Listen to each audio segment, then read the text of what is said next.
नमस्कार मित्रों, स्वागत है आप सभी का अपने चैनल कथा साहित्य दर्पण में।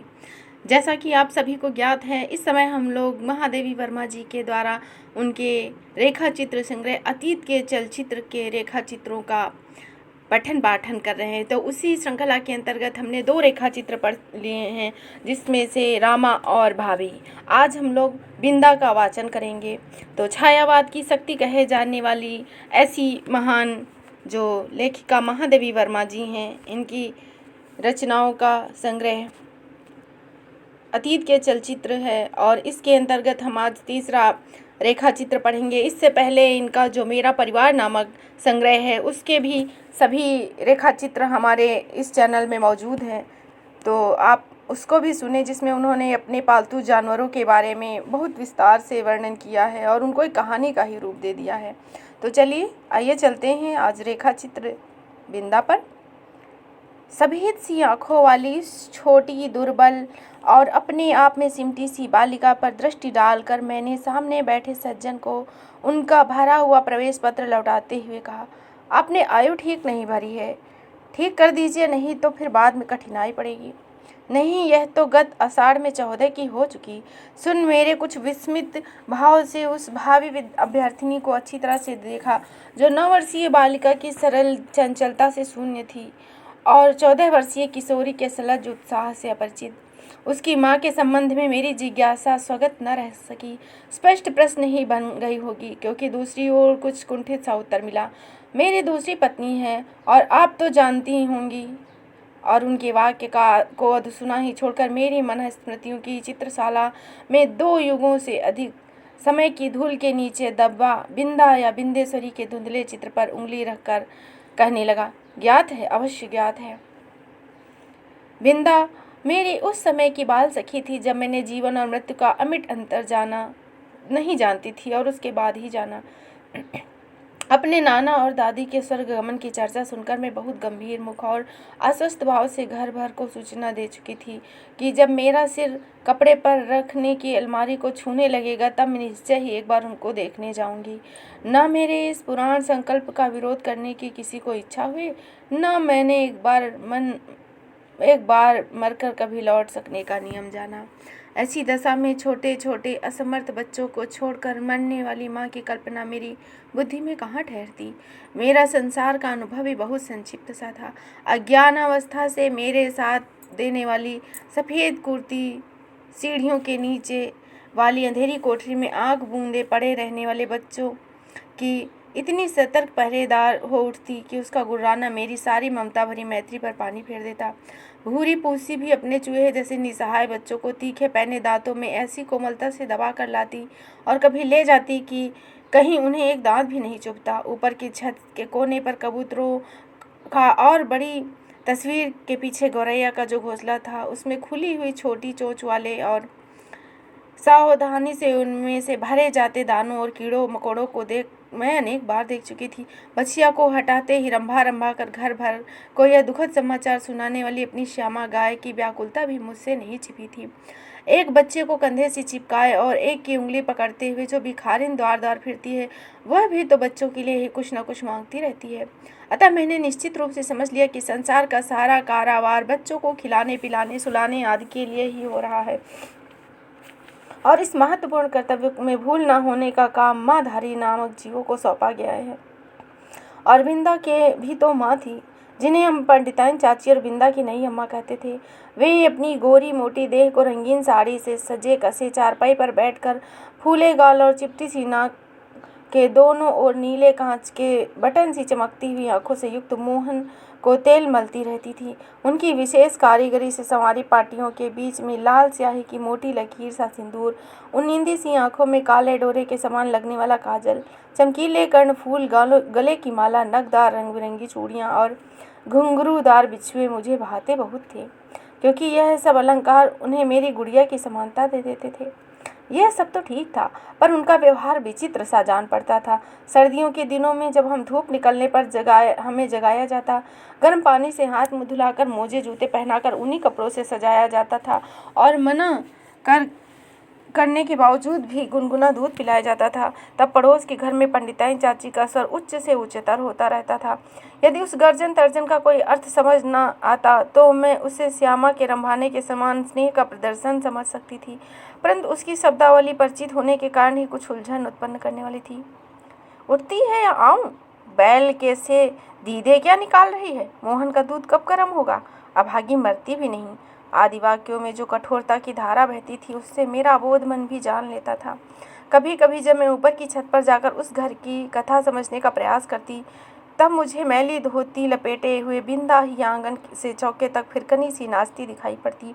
कभी झाड़ू देना, कभी आग जलाना, कभी आंगन के नल से कलसी में पानी भरना, कभी नई अम्मा को दूध का कटोरा देना मुझे बाजीगर के तमाशे जैसा लगता, क्योंकि मेरे लिए तो ये सब कार्य संभव थे। पर जब उस विस्मित कर देने वाली कौतुक की उपेक्षा कर पंडिताइन चाची का कठोर स्वर गूंजता, जिसमें कभी कभी पंडित जी की घुड़की का भी पुट मिला रहता था, तब ना जाने किस दुख की छाया मुझे घेरने लगती।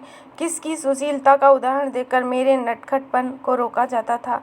वह बिंदा घर में चुपके चुपके कौन सा नटखटपन करती है, इसे बहुत प्रयत्न करके भी मैं न समझ सकी।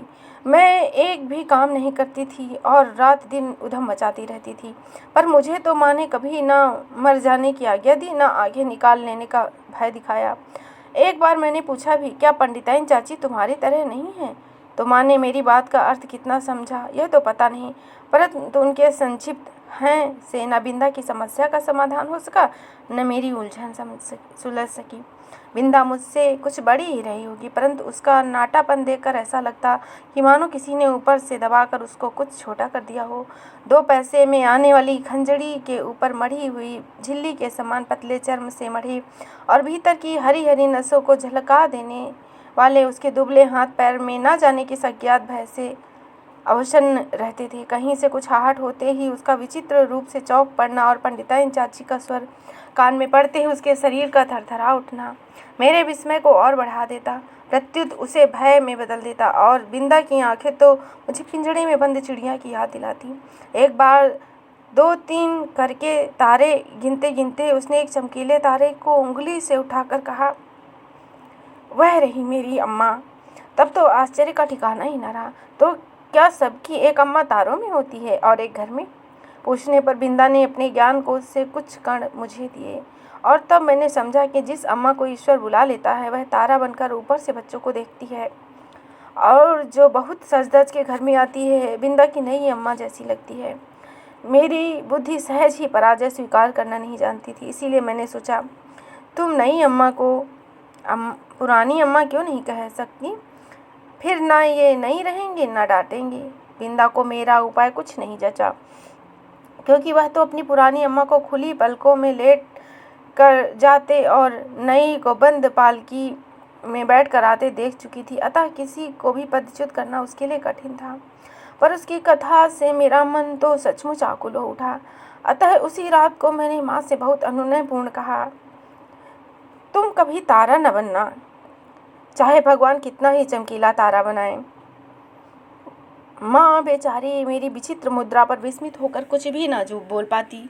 मैंने अकुंठित भाव से अपना आशय प्रकट किया, नहीं तो पंडिताइन चाची जैसी नई अम्मा पालकी में बैठकर आ जाएंगी और फिर मेरा दूध बिस्कुट जलेबी आदि सब बंद हो जाएगा और मुझे बिंदा बनना पड़ेगा। माँ का उत्तर तो मुझे स्मरण नहीं, पर इतना याद है कि उनकी धोती का छोर मुट्ठी में दबाकर ही मैं रात में सो पाई। बिंदा के अपराध तो मेरे लिए अज्ञात थे, पर पंडिताइन चाची के न्यायालय से मिलने वाले दंड के सब रूपों से मैं परिचित हो चुकी थी। गर्मी के दोपहर में बिंदा को आंगन में जलती धरती पर बार बार पैर उठाते और रखते घंटों खड़े देखा। चौके के खंभे से दिन भर बंधा पाया और भूख से मुरझाए मुख पर पहरों नई अम्मा और खटोले में सोते मोहन पर पंखा चलते देखा। उस अपराध का ही नहीं, अपराध के अभाव का भी दंड उसे सहन करना पड़ता था। इसी से पंडित जी की थाली में पंडिताइन चाची का ही काला मोटा और घुंघराला बाल निकलने पर दंड बिंदा को मिलता। उसके छोटे छोटे हाथों से धुल न सकने वाले उलझे तेलहीन बाल भी अपने स्वाभाविक भूरेपन और कोमलता के कारण मुझे अच्छे लगते थे। जब पंडिताइन चाची की कैंची ने उन्हें कूड़े के ढेर पर बिखेर कर उनके स्थान को बिल्ली की काली धारियों जैसी रेखाओं से भर दिया तो मुझे रुलाई आने लगी। पर बिंदा से ही बैठी रही, मानो सिर और बाल दोनों नई अम्मा के ही हों। और एक दिन याद आता है, चूल्हे पर चढ़ाया दूध उफना जा रहा था। बिंदा के नन्हे नन्हे हाथों ने दूध की पतीली उतारी अवश्य, पर उसकी उंगलियों से छूटकर पैरों पर गिर पड़ी। खौलते दूध से जले पैरों के साथ दरवाजे पर खड़ी बिंदा का रोना देख मैं तो हतबुद्धि सी हो रही थी।